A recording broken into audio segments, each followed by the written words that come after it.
সমাজের মানুষ বলে উঠলেন, হে গৌরহরি, তোমার এই মুখনিষ্ঠিত হরি নাম আমরা মানব না, মানব না, মানব না, মানব না। আর এক সমাজের মানুষ বলছে যে তোমরা বলছো হরিনামকে মানব না, তোমরা কি মানুষ? যারা মানুষ হবে তারা এই হরিনামকে মানবে। তাহলে মানুষ কাকে বলবো বাবা? এই মানুষ হয়ে জন্ম নিলে মানুষ বলে না, মানুষ হয়ে জাগবে যেদিন জ্ঞানের চেতনা। এক দাদু তার নাতিকে নিয়ে গেছে এক সাধু বাবার কাছে, গিয়ে নাতিকে বলছে সাধু বাবার চরণে প্রণাম কর। আর সাধু বাবাকে বলছে, সাধু বাবা আপনি ছেলেটাকে একটু আশীর্বাদ করুন, ও যেন মানুষ হতে পারে। তো সাধু ছেলেটার মুখের দিকে তাকিয়ে বলছে তার দাদুকে, আচ্ছা আপনি যে বললেন ওকে আশীর্বাদ করুন ও যেন মানুষ হতে পারে, কিন্তু আমি তো দেখছি ও তো গরু ছাগল ভেড়া নয়, ও তো মানুষ। তখন তার দাদু বলছে ও মানুষ হলেও ওকে আপনি এই আশীর্বাদ করুন যেন ওর ভিতরে মনুষ্যত্বটা জাগরিত হয়। তো ভক্তমণ্ডলী, ভক্তিমতী মায়েরা, এই জগতে আমরা সবাই মানুষে জন্মগ্রহণ করেছি, কিন্তু ভিতরে যদি মনুষ্যত্ব জাগরিত না হয় তাকে মানুষ বলা যায় না। তাই বলছে মানুষ হয়ে জন্ম নিলে মানুষ বলে না, মানুষ হয়ে জাগবে যেদিন জ্ঞানের চেতনা। যেদিন এই কলিযুগের স্বল্প আয়ুসম্পন্ন জীব হয়ে কলিযুগের অবতারের সার গৌর সুন্দরকে, শ্রী গুরুর চরণকে আশ্রয় করে ভজন সাধনের মধ্যে দিয়ে আমরা উপলব্ধি করতে পারবো তিনি কে, কেন এসেছিলেন এই কলিযুগের মাটিতে সুকৈশল্য পরিত্যাগ করে। সেদিন আমরা হব প্রকৃত মানুষ।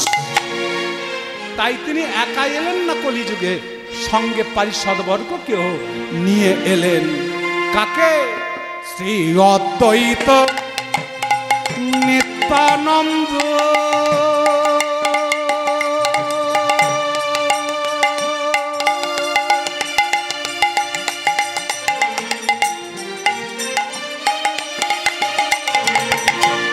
শ্রীবাস গদা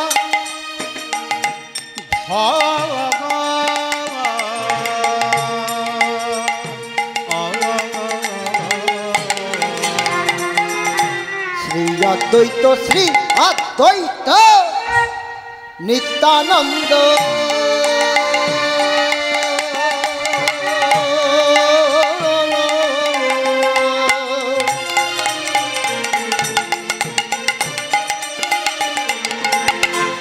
শিবাসে গদা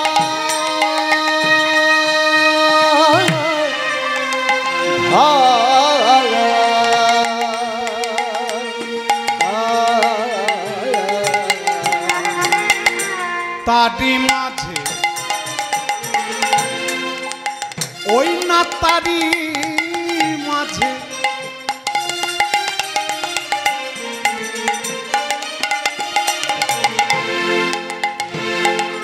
তার মাঝে শিবাশয় অঙ্গন মাঝে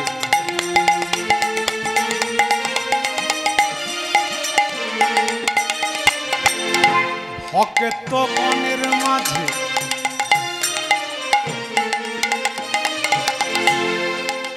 হরি নাম সংকীর্তনের মাঝে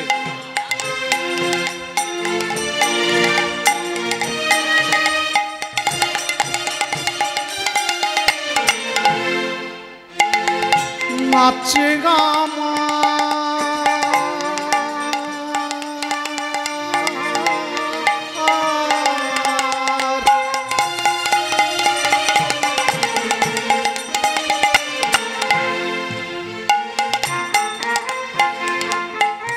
এই যে গৌরাঙ্গ সুন্দর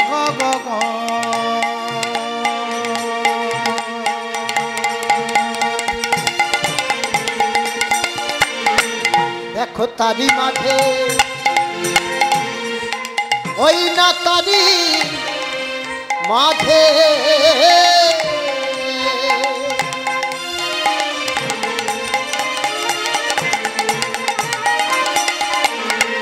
দেখো নাচে না মা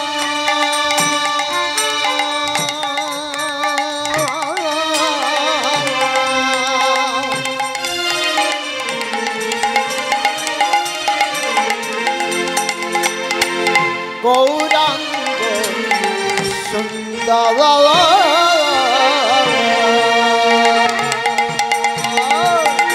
ভজ ভজ নিতাই তোরা ভজ ভজ নিতাই ভজ ভজ ভজ নিতাই তোরা ভজ। ভজ ভজ আমার নিতাই ভজ কলিযুগের অবতারের সার আমার গৌর সুন্দর, সমস্ত শাস্ত্র বলছে। তাহলে গৌরকে না ভজনা করে শাস্ত্রকার কেন বললেন ভজ ভজ নিতাই ভজ? ও মায়েরা, নিতাই হলেন আশ্রয় তত্ত্ব আর গৌর হলেন বিষয় তত্ত্ব। আপনার প্রচুর টাকা পয়সা সোনাদানা আছে, কিন্তু আপনার যদি বাড়িতে রাখার জায়গা না থাকে তাহলে কি হবে? চোট হয়ে যাবে না? চুরি হয়ে যাবে না? ঠিক তদ্রূপ শাস্ত্রকার বলছে, যদি গৌরকে তোমরা পেতে চাও আগে নিতাই চরণকে আশ্রয় করো, তবেই নিতাইয়ের কৃপা হলে গৌর চরণ তোমরা লাভ করবে। তাই তো শাস্ত্রে বললেন, কি বললেন?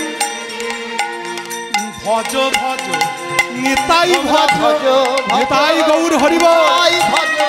ভজ ভজ নিতাই ভজ, ভজ ভজ আমার নিতাই ভজ ভজলে নিতাই গৌর পাবে। ভজ ভজ আমার নিতাই ভজ ভজলে নিতাই গৌর পাবে। ভজ ভজ আমার নিতাই ভজ ভজলে নিতাই গৌর, গৌর পেগে ব্রজে যাবে। তোমরা ভজলে নিতাই গৌর পাবে গৌর পেগে ব্রজে না যাবে। ভজলে নিতাই গৌর পাবে ব্রজে রাধা কৃষ্ণের চরণে পাবে। ভজলে নিতাই গৌর পাবে ব্রজে রাধা কৃষ্ণের চরণে পাবে। তোমরা ভজলে নিতাই গৌর পাবে আবার কৃষ্ণ কৃষ্ণ কৃষ্ণ বলবে। ভজলে নিতাই গৌর পাবে আবার রাধে রাধে রাধে তোমরা বলবে। ভজলে নিতাই গৌর আবার পাবে রাধে রাধে রাধে তোমরা বলবে। ভজলে নিতাই গৌর আবার পাবে প্রেমানন্দে বাহু নিতাই গৌর প্রেমানন্দে একবার হইব। প্রেমানন্দে বাহু তুলে ভজলে নিতাই গৌর। তোমরা ভজ ভজ আমার নিতাই ভজ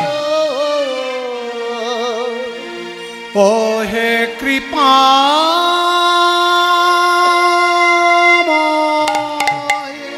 ও হে কৃপা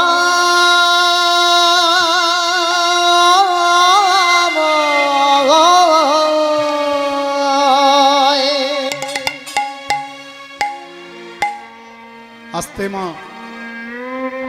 আমি কিন্তু বেশিক্ষণ থাকবো না, আগেই বলে দিচ্ছি। বাবা আমি একটু আগেই চলে যাব।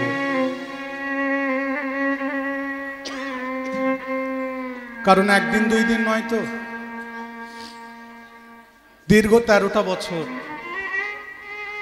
ভগবান কৃষ্ণচন্দ্র অর্জুনের রথের সারথি হয়ে কাটিয়ে দিয়েছেন। আজকের কুরুক্ষেত্রের যুদ্ধ শেষ, ভগবান চলে যাবে দ্বারকায়। তাই যাবার আগে বলে যাচ্ছে, তোমরা যে যা পারো আমার কাছ থেকে চেয়ে নাও, যে যা পারো চাও, আমি তোমাদেরকে দেব। এ বলে অন্ন দাও, এ বলে বস্ত্র দাও, যে যা চাইছেন ভগবান কৃষ্ণচন্দ্র তার সেই ইচ্ছা আশা পূর্ণ করছেন। তো হঠাৎ কৃষ্ণচন্দ্র দেখতে পেলেন বেশ কিছুটা দূরে কে যেন একজন দাঁড়িয়ে দাঁড়িয়ে কাঁদছে। কে মা? তিনি অন্য কেউ নয়, তিনি হলেন পঞ্চ পাণ্ডবের জননী কুন্তী দেবী।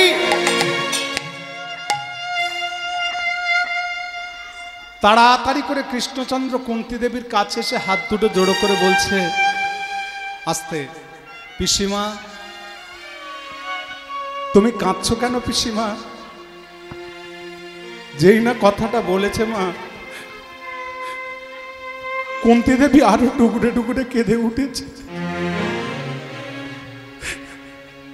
শুনলাম তুমি নাকি দ্বারকায় চলে যাবে। হ্যাঁ তাই তো বলছি পিসিমা, তুমি আমার কাছ থেকে কিছু চেয়ে নাও। দেবী কৃষ্ণ, হরে কৃষ্ণ, এই মুহূর্তে যে বস্তুটা আমি তোর কাছে চাইবো তুই আমাকে সত্যি দিবি। বলো না পিসিমা তুমি কি চাও। ভক্তমণ্ডলী, ভক্তিমতী মায়েরা, কুন্তী কি বস্তু চাইলো জানেন? এই পৃথিবীর ইতিহাসে যা আজ পর্যন্ত কোন মানুষ ভগবানের কাছ থেকে চাইনি। সত্যি দেবী? তাহলে দে কৃষ্ণ, তাহলে দে। এই পৃথিবীতে যত দুঃখ আছে, যত কষ্ট আছে, যত যন্ত্রণা আছে, সব তুমি আমাকে দাও। এই পৃথিবীতে যত দুঃখ, যত কষ্ট, যত যন্ত্রণা তুমি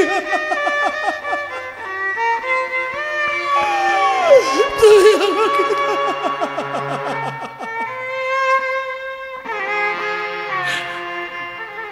ভীম পাশে দাঁড়িয়েছিলেন।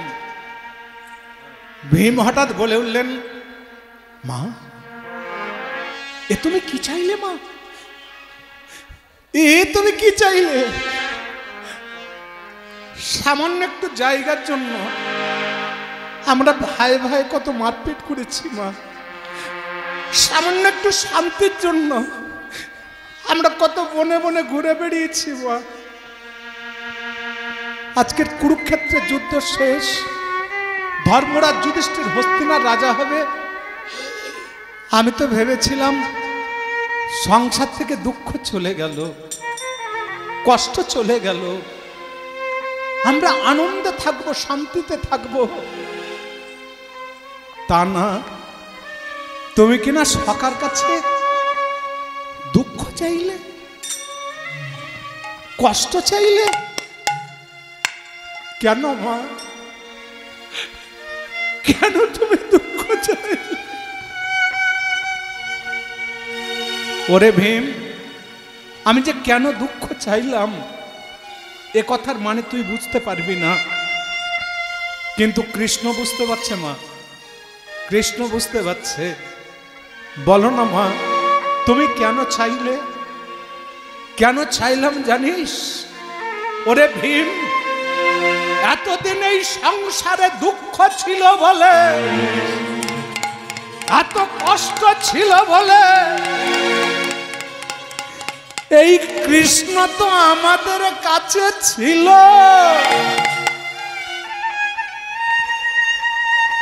এই কৃষ্ণ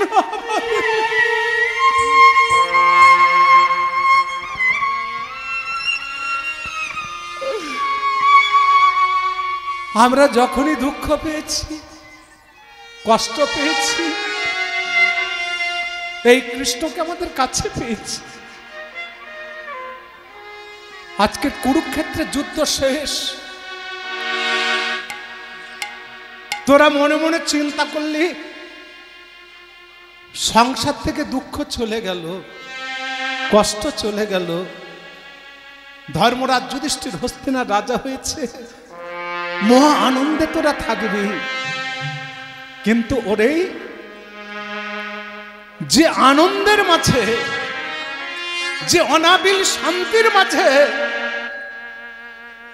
তোরা আর কোনদিন কৃষ্ণকে পাবি না। আর এই কৃষ্ণ ছাড়া শান্তি আমি চাই না, এই কৃষ্ণ ছাড়া চাই না।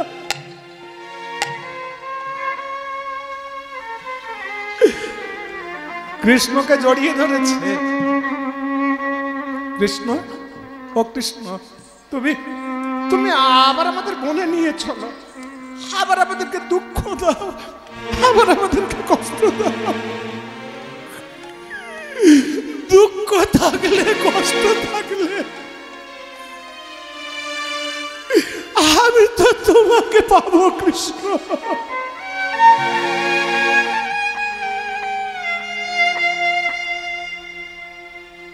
কৃষ্ণচন্দ্র বলে উঠলেন, পিসিমা যেতে আমাকে হবেই, পিসিমা যেতে আমাকে হবেই। তবে যাবার আগে শোনো অর্জুন, শোনো, তোমাকে একটা কথা বলে যাই। আমি যখন লীলা অবসান করব, লীলা অবসানের সময় তুমি কিন্তু আমাকে একদম স্পর্শ করবে না। কারণ তুমি যদি আমাকে স্পর্শ করে ফেলো তাহলে তোমার সর্বশক্তি আমার হয়ে যাবে। তুমি যার শক্তিতে শক্তিমান, যার বলেতে তুমি বলবান, সেই আমি। কৃষ্ণচন্দ্র এই জগৎ সংসার থেকে বিদায় নেবার পর এই জগতে তোমার অনেক কাজ বাকি থাকবে, তাই তুমি আমাকে একদম স্পর্শ করবে না। চলে যাচ্ছে, যেতে যেতে কৃষ্ণচন্দ্র হঠাৎ থমকে দাঁড়িয়ে পড়েছে। কেন? আমার তো আর একজনের সঙ্গে দেখা করা হলো না। ছিল রাজরানী, হয়ে আছে দাসীর সম, অঙ্গে স্বর্ণ অলংকার কিছুই নেই। যাবার সময় দূর থেকে অন্তত তাকে একটা প্রণাম করে যাব। এগিয়ে চলেছে, অন্দর মহলের দরজা খুলে যেই না কৃষ্ণচন্দ্র ভিতরে প্রবেশ করেছে, কৃষ্ণচন্দ্র দেখতে পেলেন স্বর্ণ পালঙ্কে না বসে মাটিতে বসে বসে অঝরে ঝাড়ায় একজন কাঁদছে। এই পৃথিবীতে কোন মায়ের যদি একটা সন্তান থাকে, মা একটা সন্তান, সে মা নিজেকে মনে করে কত সুখী। কিন্তু কোন মায়ের 100টা সন্তান, সে মায়ের মতো দুঃখী কিন্তু এই জগৎ সংসার আর কেউ নেই। কে সে? তিনি অন্য কেউ নয়, তিনি কৌরব জননী গান্ধারী। ডেকে উঠেছে, পিসিমা।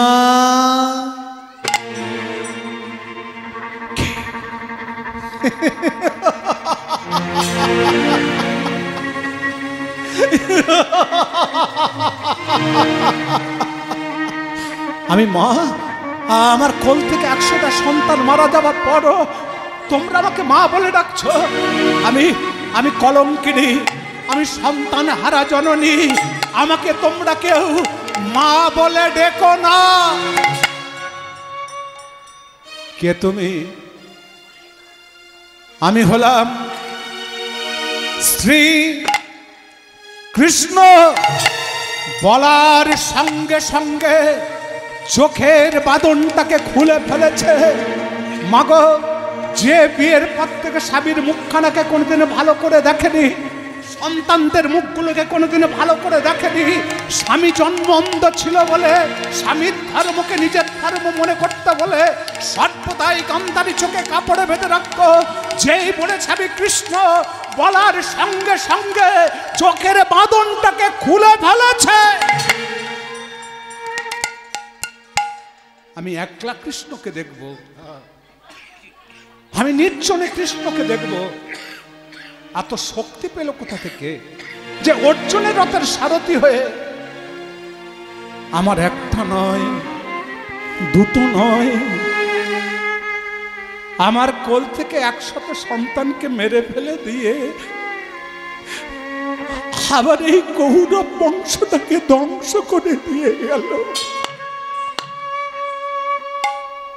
পিসিমা, ও পিসিমা, আমি চলে যাচ্ছি, চলে যাচ্ছি। কত সোজা কথায় বলে দিলে আমি চলে যাচ্ছি। তুমি আমার কোল থেকে 100টা সন্তানকে কেড়ে নিয়ে দ্বারকা সিংহাসনে বসবে, তাই না কৃষ্ণ? আনন্দে থাকবে, তাই না কৃষ্ণ? এ আমি হতে দেব না কৃষ্ণ, এ আমি হতে দেব না। তাই যাবার আগে আমিও তোমাকে কিছু দেব, তোমাকে সেটা নিয়ে যেতে হবে। কেন দেব জানো? সবাই বলে তুমি নাকি ভগবান, মানুষ ভুল পথে গেলে, অধর্ম পথে গেলে, অন্যায় পথে গেলে তাকে সঠিক পথে ফিরিয়ে আনাই হলো তোমার ধর্ম। মানুষ ভুল পথে চলে যাচ্ছে, অধর্ম পথে চলে যাচ্ছে, তাকে সঠিক পথ দেখানোই হচ্ছে ভগবানের ধর্ম। কিন্তু বলো তো কৃষ্ণ, আমার একটা দুটো ছেলে নয়, 100টা ছেলে আমার 100টা ছেলের মধ্যে একটা ছেলেকে তুমি সৎ পথে ফিরিয়ে আনলে না। আমার 100টা ছেলের মধ্যে একটা ছেলেকে তুমি ধর্ম পথে ফিরিয়ে আনলে না। আমি তো মা, আমার কি অন্তর মাঝে আশা নেই, আকাঙ্ক্ষা নেই? তুমি আমার 100টা ছেলের মধ্যে একটা ছেলেকে তোমার চরণে স্থান দিলে না। তুমি স্বার্থপর কৃষ্ণ, তুমি বড় স্বার্থপর।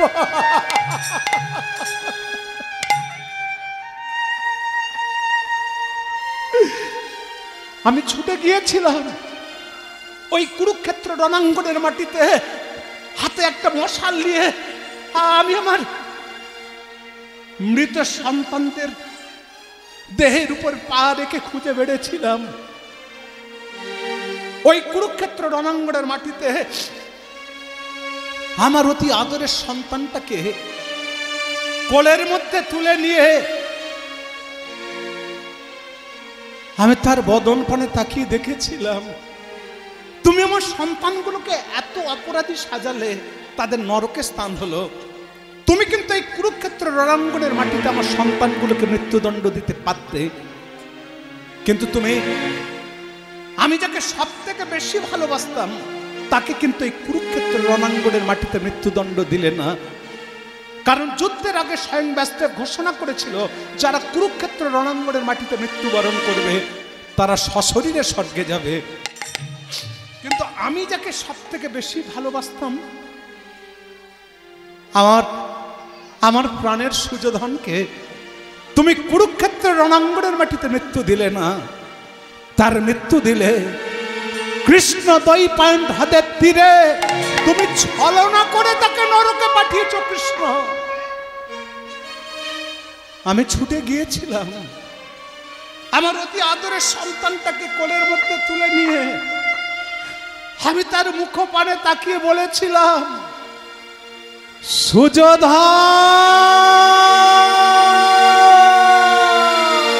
ওরে সুযোধন,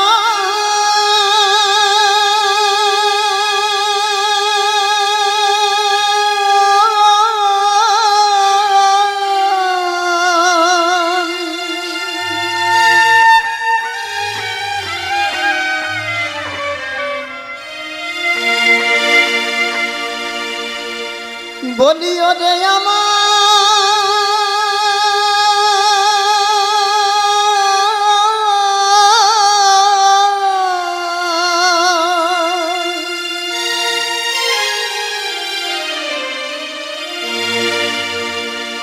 নয়নের মনি রে, চলে গেলি বাবা, তুই চলে গেলি। আয়ে বাবা ফিরে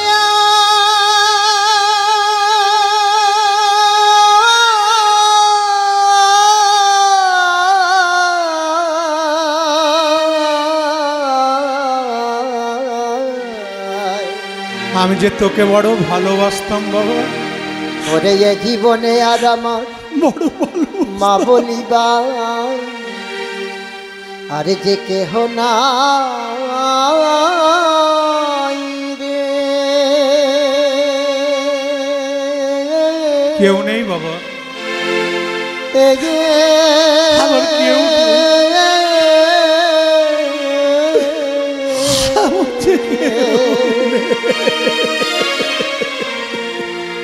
ওরে দয়াল রে তো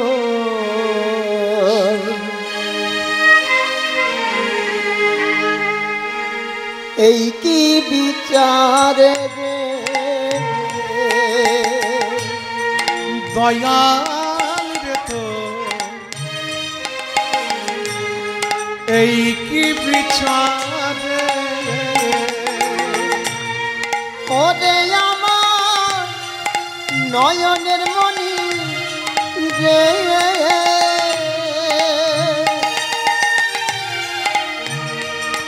আয়ে বাবা ফিরে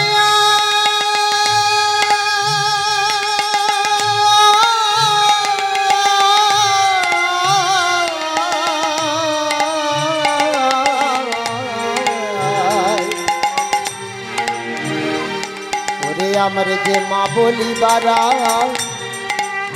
কেহ নাই কেউ নেই বাবা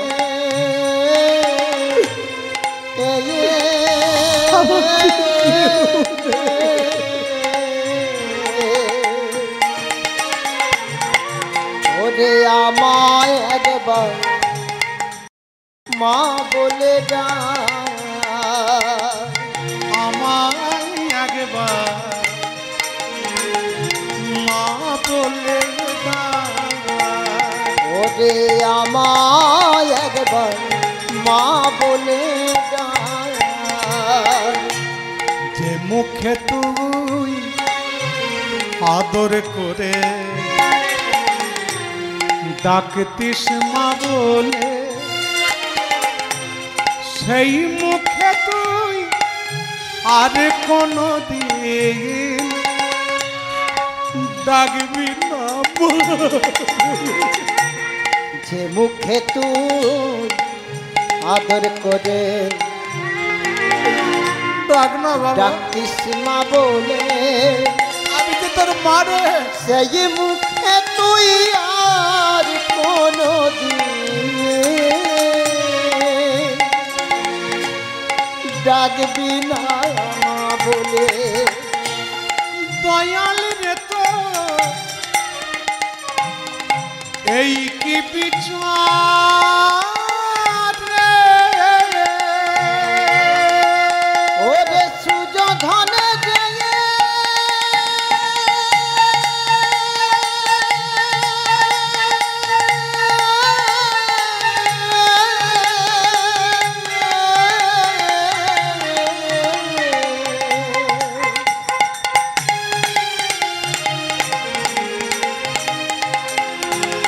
ওরে আমায় একবার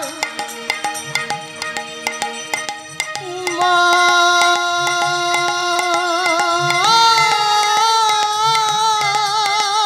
বলে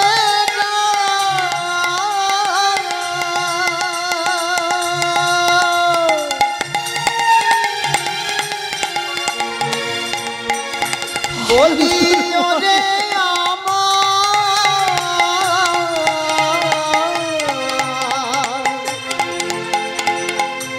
প্রাণ পাখি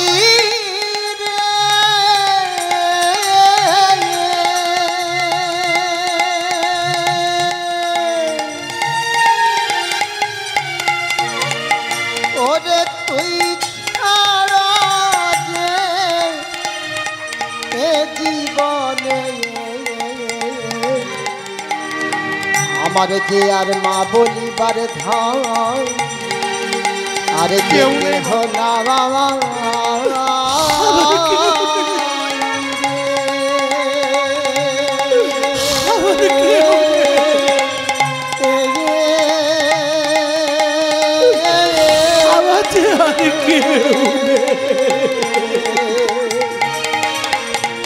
দয়াল রে লীলা বোঝা ভাই দয়াল রে তোর লীলা বোঝা ওরে দয়াল রে তো লীলা বোঝা ভাই ওরে দয়াল রে তোর লীলা বোঝা ও দয়া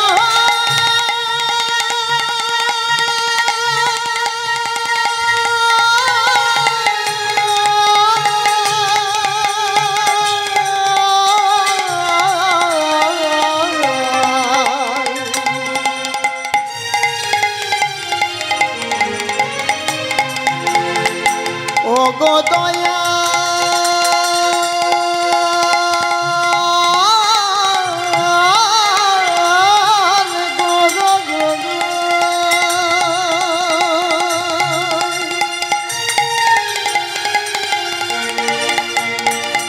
বলিও গো দয়াল গো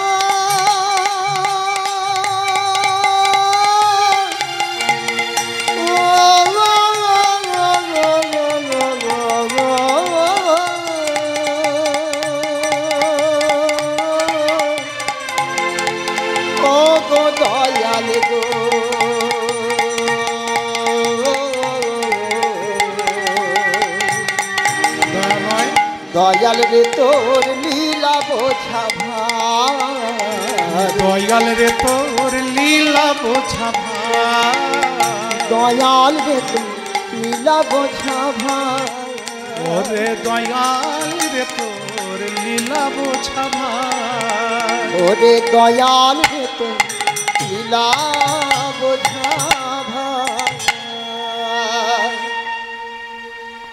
চলে যাও কৃষ্ণ, চলে যাও।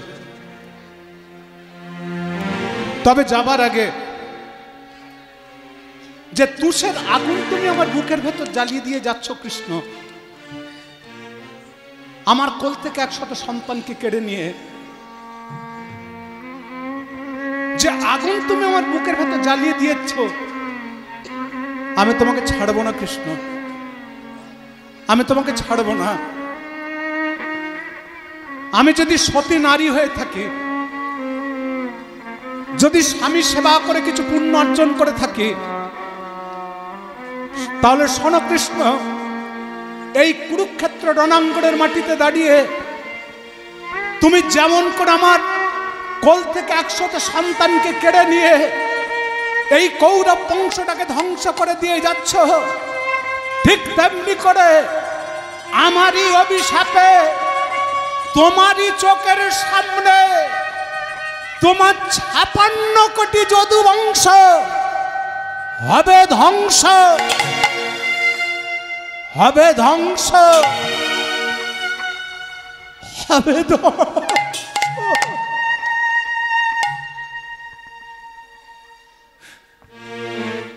কৃষ্ণ।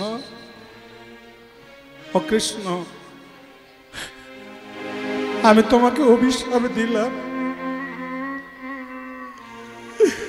ঠিক আমারই মতো তোমারই চোখের সামনে তোমার 56 কোটি যদু বংশ হবে।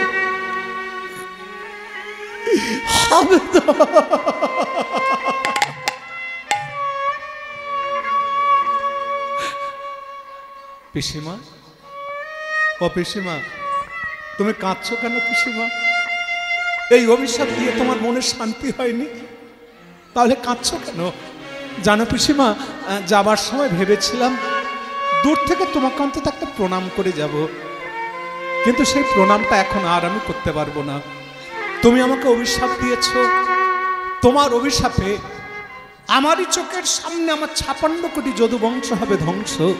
আমি যদু বংশের ছেলে কৃষ্ণ, তোমার অভিশাপে আমারও যে লীলা অবসান হয়ে যাবে পিসিমা। ভালো করেছ, খুব ভালো করেছ।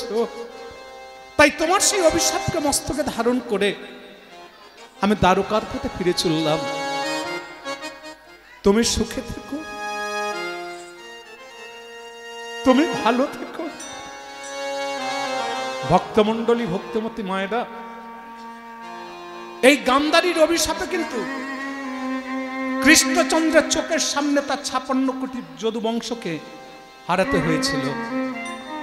হয়তো অনেকেই প্রশ্ন করবেন, তুমি নিজে ভগবান হয়ে তোমার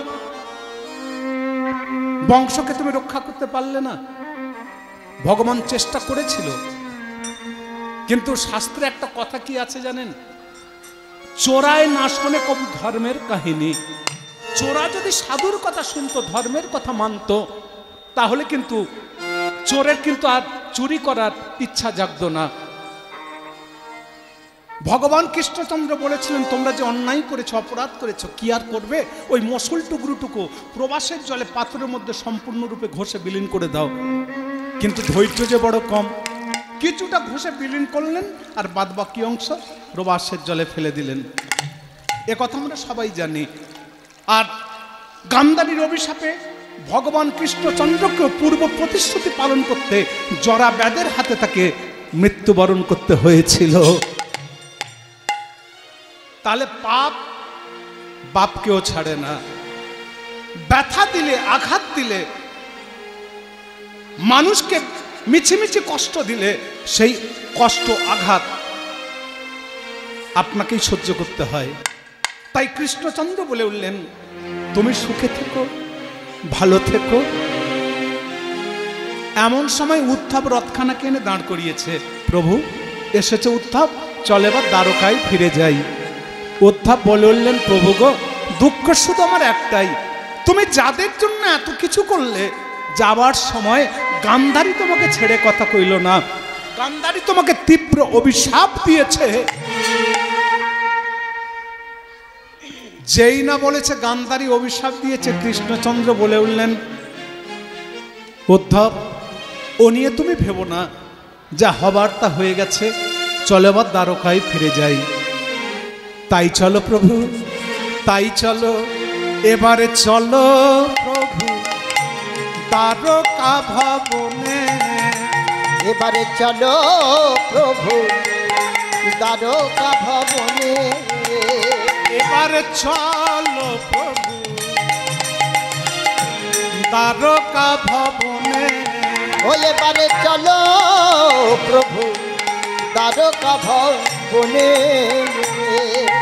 তোমারে আসার পথ চেয়ে যত ভক্তগণ আছে, তোমার আসার পথ চেয়ে যত ভক্তগণ আছে। তোমারে আসার পথ চেয়ে যত ভক্তগণ আছে। তোমার আসার পথ চেয়ে যত ভক্তগণ আছে। চলো প্রভু দ্বারকা ভবনে। ও এবারে চলো প্রভু দ্বারকা ভবনে। এবারে চলো প্রভু দ্বারকা ভবনে। ও এবারে চলো প্রভু দ্বারকা ভবনে। উদ্ধব যখন কৃষ্ণচন্দ্রকে রথের মধ্যে করে দ্বারকাধনিকে নিয়ে চলে যাচ্ছে বাবা, ঠিক সেই সময় পিছন দিক থেকে একজন দেখতে পেয়ে গেল, কেন কালে তৃতীয় পাণ্ডব দেখিতে যে পাইল। হেন কালে তৃতীয় পাণ্ডব দেখিতে যে পাইল। হেন কালে তৃতীয় পাণ্ডব দেখিতে যে পাইল। হেন কালে তৃতীয় পাণ্ডব দেখিতে যে পাইল। প্রাণেরই সখা বলি ডাকিতে লাগিল। এবারে প্রাণেরই শাখা বলি ডাকিতে লাগিল। প্রাণেরই সখা বলি ডাকিতে লাগিল। এবারে প্রাণেরই শাখা বলি ডাকিতে লাগিল। কোথায় যাও হে প্রাণ সখা, বলি কোথা যাও হে প্রাণ সখা। কোথায় যাও হে প্রাণ সখা, বলি কোথা যাও হে প্রাণ সখা। আমায় তুমি ফেলে একা, কোথা যাও হে প্রাণ সখা। আমায় তুমি ফেলে। আস্তে আস্তে, এই যে কি ব্যাপার, এই যে চলে যাচ্ছ, কি বলি, এই যে চলে যাচ্ছ।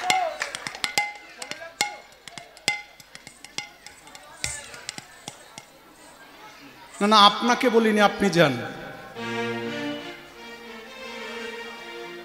অর্জুন কৃষ্ণকে দেখতে পেয়ে বলছে, সখা তুমি আমাকে ফেলে রেখে চলে যাচ্ছ, আমি তো ওনাকে বলিনি। কৃষ্ণ চলে যাচ্ছে, পিছন দিক থেকে অর্জুন বলছে, এই যে সখা তুমি আমাকে ফেলে রেখে চলে যাচ্ছ। বলে, দেখো অর্জুন, আমি কি সাত করে যাচ্ছি?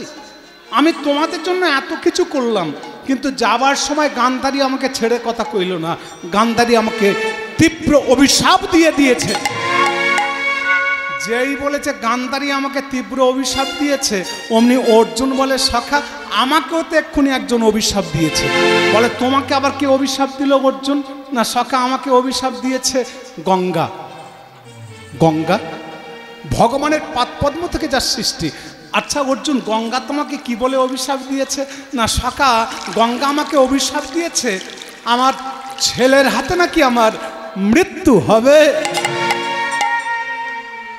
কৃষ্ণ বলে আচ্ছা অর্জুন, এই জগৎ সংসারে তোমার কি আর কোনো সন্তান বেঁচে আছে? অর্জুন চিন্তা করে বলে উঠলেন কই না তো সখা, এই জগতে তো আর আমার কোনো সন্তান বেঁচে নেই। কৃষ্ণচন্দ্র মনে মনে চিন্তা করছে এই ঠিক হয়েছে অর্জুন, তুমি জানো তোমার কোনো সন্তান বেঁচে নেই, কিন্তু আমি তো জানি তোমার একটা সন্তান এখনো বেঁচে আছে। তাই আমার মেয়ে গঙ্গা তোমাকে অভিশাপ দিয়েছে, সেই অভিশাপকে আমি সার্থক করে তুলব। এতদিন আমি তোমাকে রক্ষা করেছি অর্জুন, তবে আজকের থেকে তোমার মৃত্যুর কারণ হয়ে আমি তোমারই আশেপাশে ঘোরাফেরা করব। অর্জুন বলে সখা কি হবে বলো তো? বলে কি আবার হবে? দেখো অর্জুন, গান্ধারী আমাকে অভিশাপ দিয়েছে কেন? রাগে।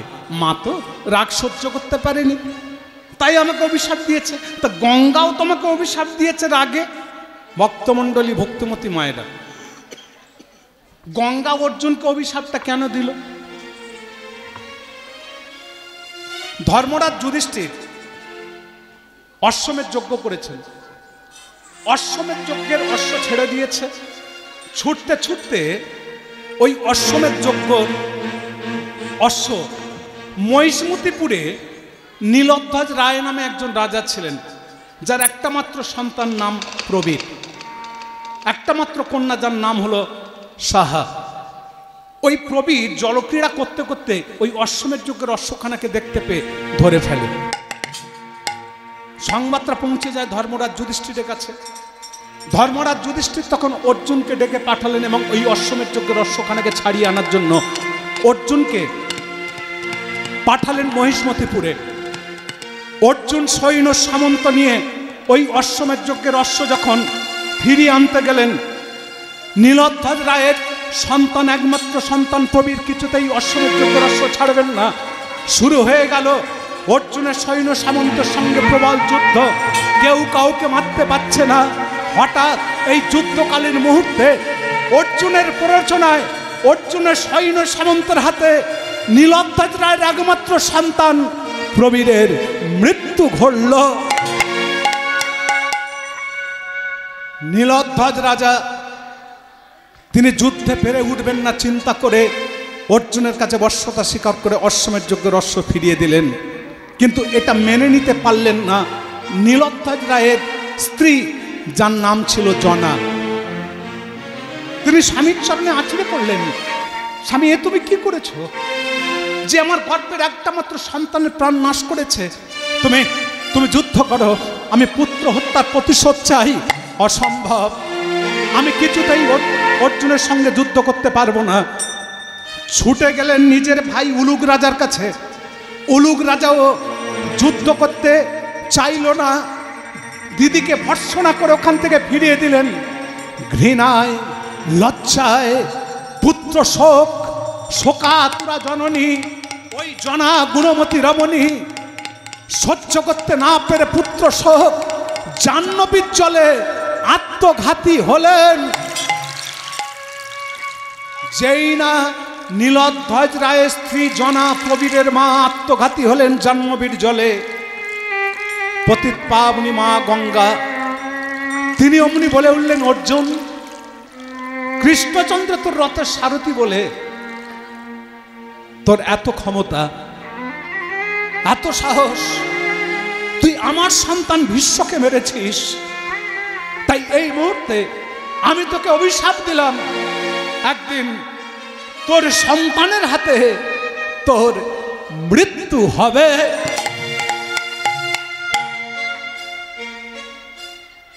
তাই অর্জুন বলছে, সখা গঙ্গা আমাকে অভিশাপ দিয়েছে, বলে ও কিচ্ছু হবে না। ভাবছো কেন অর্জুন, আমি তো তোমার সঙ্গে আছি। যেই কৃষ্ণচন্দ্র বলেছে ভাবছো কেন অর্জুন, আমি তো তোমার সঙ্গে আছি, গঙ্গার অভিশাপে তোমার কিচ্ছু হবে না, অমনি অর্জুন হুঙ্কার দিচ্ছে। কোথাকার কে গঙ্গা, অভিশাপ দিলেই হলো। আরে কৃষ্ণ আমার সখা, আমি চির অমর চির অজেয় হয়ে বেঁচে থাকবো। কৃষ্ণচন্দ্র পাশে দাঁড়িয়ে মুচকি মুচকি হাসছে, আর বাবা মনে মনে চিন্তা করছে অর্জুন সেই আশাতে তুমি থাকো, ব্যবস্থা তোমার হচ্ছে। বলে হরি হরি হরি হরি হরি হরি হরি হরি হরি হরি হরি হরি হরি বল হরি হরি হরি হরি বল।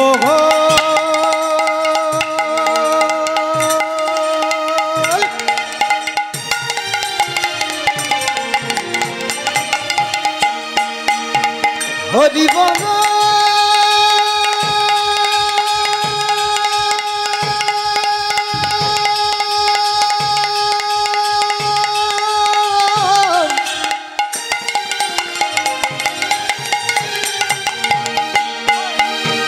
বলে হরি হরি বল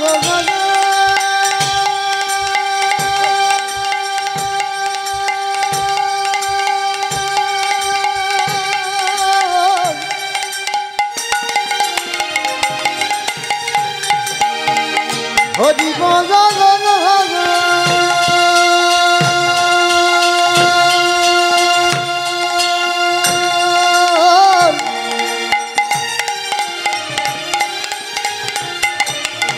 হরি হরি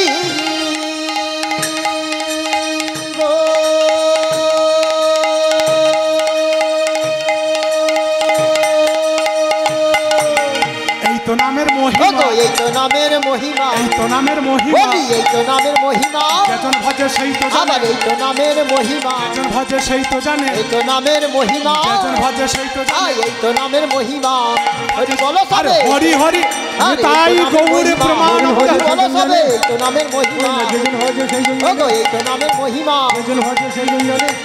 ওগো এই তো নামের মহিমা, এই তো নামের মহিমা, এই তো নামের মহিমা, এই তো নামের মহিমা। এই তো নামের মহিমা। ও মায়েরা, কৃষ্ণচন্দ্র মনে মনে চিন্তা করছে যে এই জগতে এমন কি পথ আছে। অর্জুনও তো জানে না এই জগতে একটা সন্তান এখনো বেঁচে আছে, কিন্তু আমি তো জানি। কিন্তু এই জগৎ সংসারে এমন কি পথ আছে আমি অর্জুনকে অর্জুনের ছেলের কাছে নিয়ে যেতে পারি, এই চিন্তা করছি। তো হঠাৎ অর্জুন বলে উঠল, সখা তোমার আর দ্বারকায় গিয়ে কাজ নেই, তুমি হস্তিনায় ফিরে চলো, দাদা আবার অশ্বমেধ যজ্ঞ শুরু করেছে। মায়ের অশ্বমেধ যজ্ঞ মানে কি? অশ্ব দিয়ে যজ্ঞ। তাহলে ধর্মরাজ যুধিষ্ঠির ভারতবর্ষের মাটিতে অশ্বমেধ যজ্ঞের অশ্বখানাকে ছাড়বে। সেই অশ্বটা ঘুরতে ঘুরতে অর্জুনের ছেলে যে জায়গায় বড় হয়েছে সেই জায়গায় চলে যাবে। অর্জুনের ছেলে অশ্বমেধ যজ্ঞের অশ্বখানাকে ধরবে, আর সেই অশ্বখানাকে ছাড়িয়ে আনতে পাঠাবে কে? ধর্মরাজ যুধিষ্ঠির পাঠাবে নিশ্চয়ই অর্জুনকে। আর অর্জুন তো একা যাবে না, অর্জুনের রথের সারথি হয়ে আমিও অর্জুনের ছেলের কাছে চলে যাব। আর সেখানে গিয়ে দু বাপ বেটার মধ্যে ঝগড়াটা লাগিয়ে দিয়ে, যুদ্ধটা বাঁধিয়ে দিয়ে আমি অর্জুনের মৃত্যু অর্জুনের ছেলের হাতে দিয়ে দেব। এই চিন্তা করে বলে উঠলেন উদ্ধব, প্রভু তুমি এক কাজ করো, তুমি দ্বারকায় ফিরে যাও, গিয়ে বলো যে আমি একটু বাদেই আসছি, যজ্ঞটা শেষ করেই যাওয়া যাক। বলে করেছে কি, অর্জুন কৃষ্ণের হাতটাকে ধরে টানতে টানতে নিয়ে চলেছে।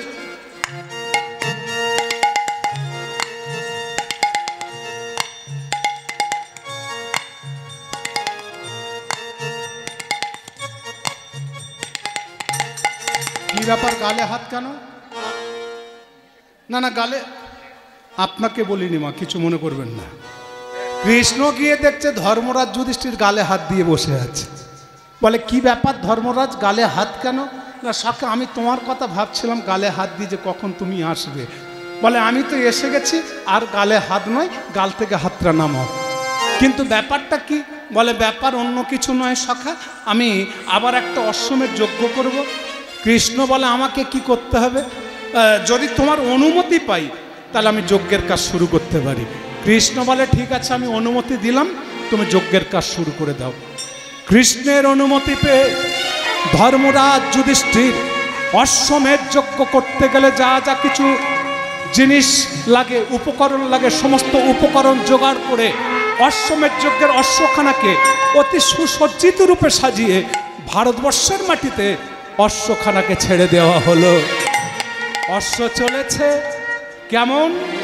আজি শ্রী হরি বলে শুভযাত্রা হইল। মায়েরা শঙ্করধ্বনি, হুলুধ্বনি, শ্রী হরি বলে শুভযাত্রা হইল। আজ শ্রী হরি বলে শুভযাত্রা হইল। নানা দেশান্তরে অশ্ব ঘুরিতে লাগিল। এবারে নানা দেশান্তরে অশ্ব ঘুরিতে লাগিল। নানা দেশান্তরে অশ্ব ঘুরিতে লাগিল। ও এবারে নানা দেশান্তরে অশ্ব ঘুরিতে লাগিল। নানা দেশান্তরে অশ্ব ঘুরিতে লাগিল। নানা দেশে ভ্রমণ করে জয়পত্র লয়ে। নানা দেশে ভ্রমণ করে জয়পত্র লয়ে। নানা দেশে ভ্রমণ করে জয়পত্র লয়ে। নানা দেশে ভ্রমণ করে জয়পত্র লয়ে। ঘুরিতে ঘুরিতে অশ্ব আইলা মণিপুরে। এবারে ঘুরিতে অশ্ব আইলা মণিপুরে। ঘুরিতে অশ্ব আইলা মণিপুরে। ওই এবারে ঘুরিতে অশ্ব আইলা মণিপুরে। আনন্দ ধরে না, আরে যে আনন্দ ধরে না। আনন্দ ধরে না না, আনন্দ ধরে না। অশ্বমেধে যজ্ঞের লাগি। আনন্দ ধরে না। অশ্বমেধে যজ্ঞের দেখো লাগি। আনন্দ ধরে না। হরি হরি হরি বলি আনন্দ ধরে না। আর হুলু হুলু ধ্বনি আর দিয়ে। যে আনন্দ ধরে না। আর হুলু হুলু ধ্বনি দিয়ে। আর আনন্দ ধরে না। আর হুলু হুলু আর হরি হরি হরি বলে। তাই গৌরে প্রেমানন্দে হরি হরি হরি বলে। প্রেমানন্দে বাহু বলে হরি হরি হরি বলে। প্রেমানন্দে বাহু ও গো হরি হরি হরি বলে। এবার ঘুরিতে অশ্ব আইলা মণিপুরে। ঘুরিতে অশ্ব আইলা মণিপুরে। ও এবার ঘুরিতে অশ্ব আইলা মণিপুরে। ভক্তমণ্ডলী, ভক্তিমতী মায়েরা, অশ্বমেধ যজ্ঞের অশ্বটা ঘুরতে ঘুরতে মণিপুর বলে একটা জায়গা আছে,